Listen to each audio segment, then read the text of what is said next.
Good morning and welcome to Church at Home with Rachel for Friday, the 3rd of December. It is amazing how quickly time is flying, isn't it? This year is almost over. Seems like it just started.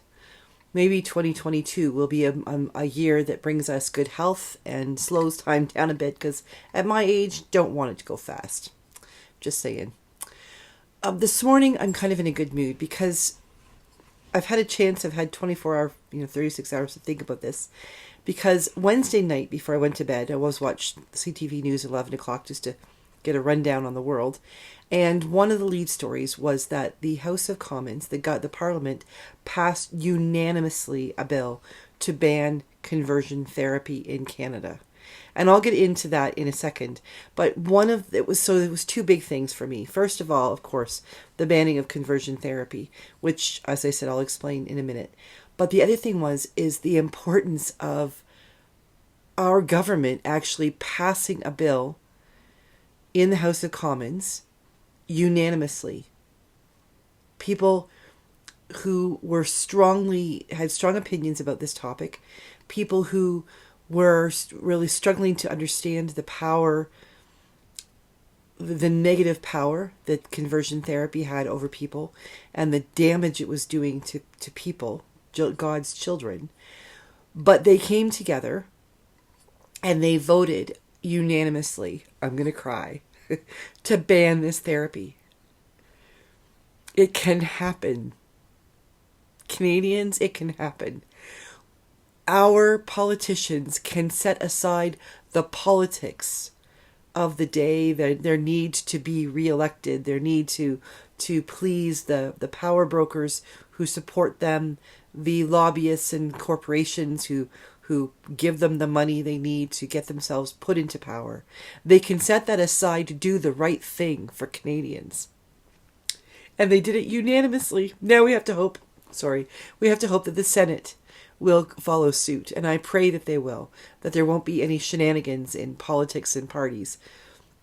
Because this is good for the Canadian people. This is good for Canada. And so I am so excited as we are entering this month of December, as we are preparing for a brand new year that hopefully will bring more good news than bad.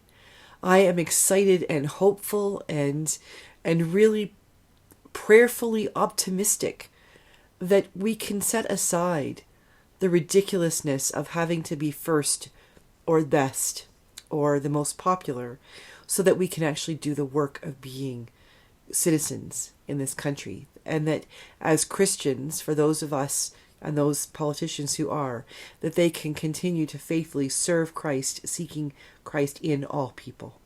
And that began Wednesday when our Parliament voted unanimously together for something. And on top of that, it wasn't just something. It was something that has been so necessary for so long. I'd like to read to you just the Wikipedia version of what conversion therapy is. It is the Wikipedia states, it is the pseudo-scientific practice of attempting to change an individual's sexual orientation from homosexual or bisexual to heterosexual using psychological, physical, or spiritual interventions. There is no reliable evidence that sexual orientation can be changed, and medical institutions warn that conversion therapy practices are ineffective and potentially harmful. Medical, scientific, and government organizations in the United States and the United Kingdom have expressed concern over the validity, efficacy, and ethics of conversion therapy. Various jurisdictions around the world have passed laws against conversion therapy. We are in the process of becoming another jurisdiction in the world that is against conversion therapy. Thanks be to God.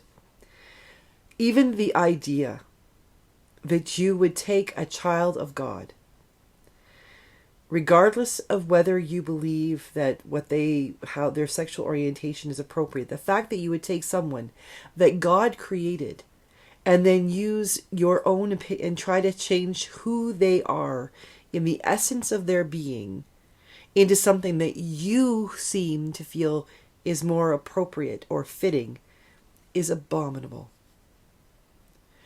I am a woman. I am a priest. And I know how difficult it can be to face a world and some people in it that believe that because of the gender with which I was born, I do not have the right, let alone the ability, to serve as a priest in the church.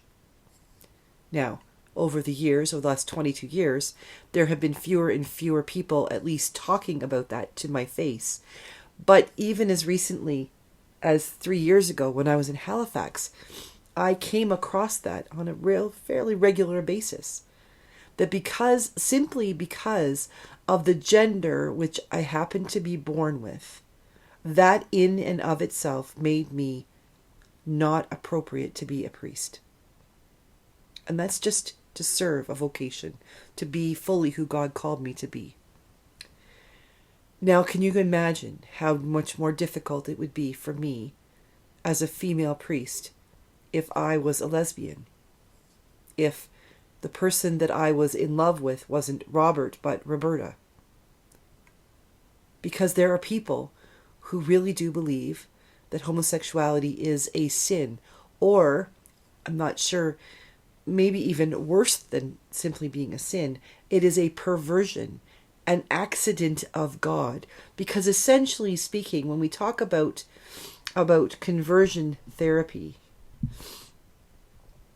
when we talk about this conversion therapy, aren't we essentially saying that God made a mistake?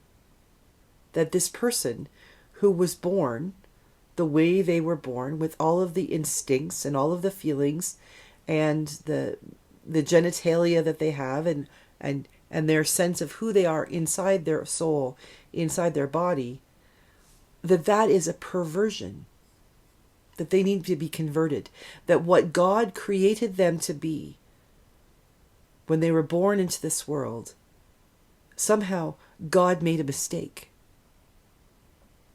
That I imagine that the Christian arguments about like in favor of conversion therapy would indicate that God did not make a mistake, but the person was choosing, or somehow psychologically messed up in their head, that they were making the mistake because God doesn't make mistakes. They were making the mistake. Well, I'm sorry, but I've known a lot of people in my life, in my career, and in my personal life, people who are close to me, people that I consider to be family, people who are family, who are gay or bisexual, people who are transsexual.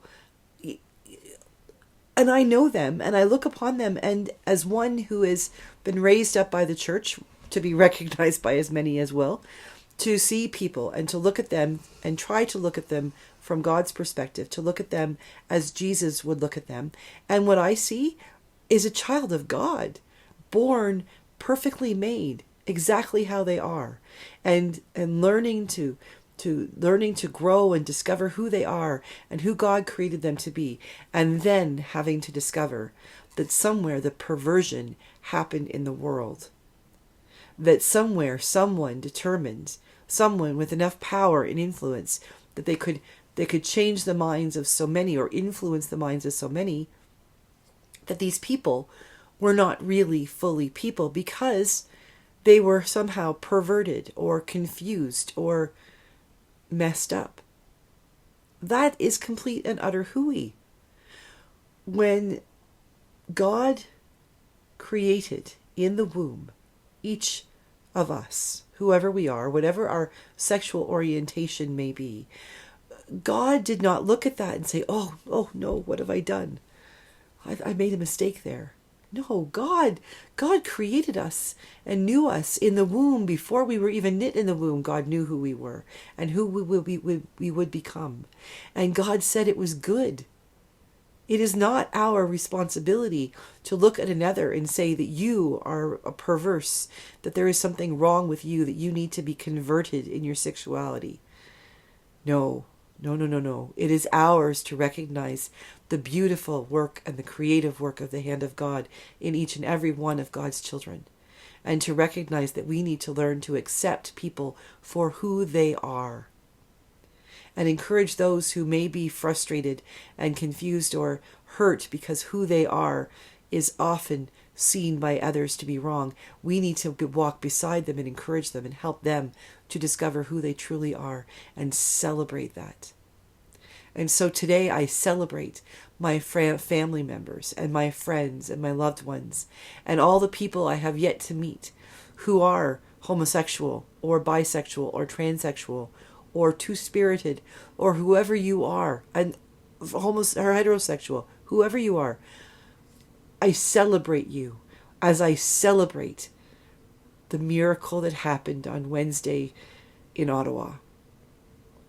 That people who stand and argue and yell at each other and laugh at each other and speak over each other were able to shut up long enough to recognize that they represent Canadians, and Canadians deserve integrity and dignity in our leaders, and that's what we had on Wednesday.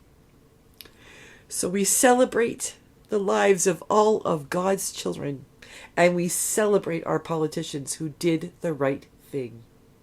It is a good day. It has been a good week, and it will be a good world to come when this becomes simply the beginning of a new thing. Have a great weekend. God bless you all. I will see you Sunday for our Wee Parish mini worship for Advent 2 and Monday for Church at Home with Rachel. God bless you all and have a wonderful weekend, and go out and celebrate that new things are happening in God's world.